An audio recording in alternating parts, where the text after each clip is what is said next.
The Dead House by Harry Bingham. Read by Cyril Jenkins.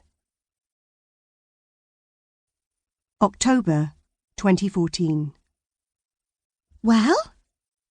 Bev runs her hands down her hips and gives me a wiggle. Well? I say, great, really nice. I'm not sure what to say. My jeans, they're new? Oh.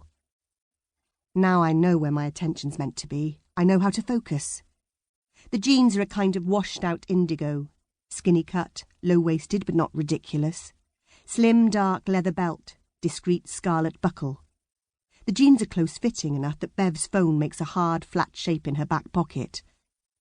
When I did a spell in traffic, during my first 2 years in the police, and I was just a regular uniformed copper like everyone else, I remember an accident victim with very tight jeans who suffered multiple fractures to both femurs.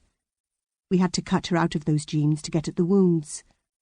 One of the paramedics did it with a scalpel, handling the blade delicately enough that it made only the finest pink graze down the girl's thighs. 2 parallel tracks pricked out in dots of blood. New jeans, I say. They look great. Where did you get them? It's not about where I got them, she chides me mildly. I've dropped a whole size. These are a 10. She gyrates again, and now I know what to say. I say it with enough enthusiasm and repetition that Bev is satisfied. We finish getting changed and troop through to the chirpily upbeat cafe, where we get fruit smoothies and pasta salads. I mean, these are Gap, she tells me, and Gap does a fat size 10. My last ones were Next, and they do a really thin size 12. So in a way, I haven't gone down as much as you think, except the Next ones were my Target jeans. I bought them before I could really get into them, so I think I have, actually, gone down a size, I mean. We go round again, the same little tour of girly chat. Bev and I have been swimming together now for more than a year. Once a week, pretty much without fail. She's got thinner. Her main ambition in all this. Me, I don't think I've particularly changed shape, though Bev swears I have. But I've been running and doing weights too, and I'm now fitter and stronger than I've ever been, which isn't saying a lot, but it's still nice. I don't even hate exercise the way I always assumed I would. I like it, actually. We finish our salads. Bev asks me if I'll help her with a low-fat granola. I say yes, and she goes to get one.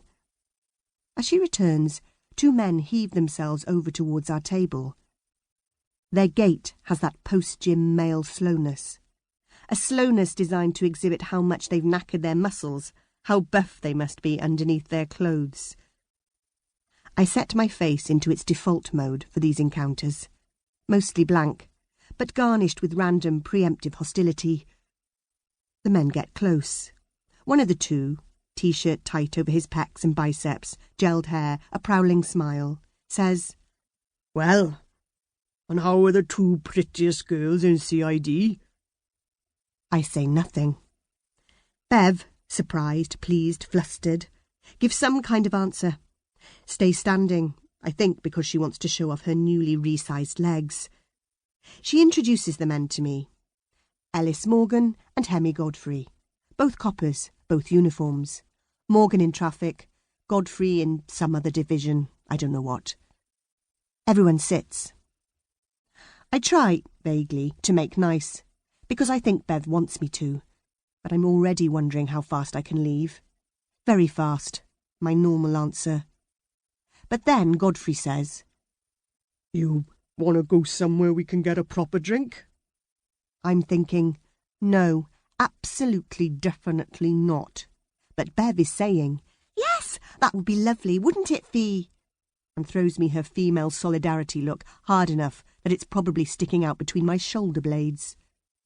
I say something, not sure what, but more yes than no. There's a discussion about arrangements. I don't participate, but it's agreed, I don't know why, that we head for the Grape and Grain, a wine bar north of here which has some weird associations for me. We drive there in separate cars. Bev rides with me.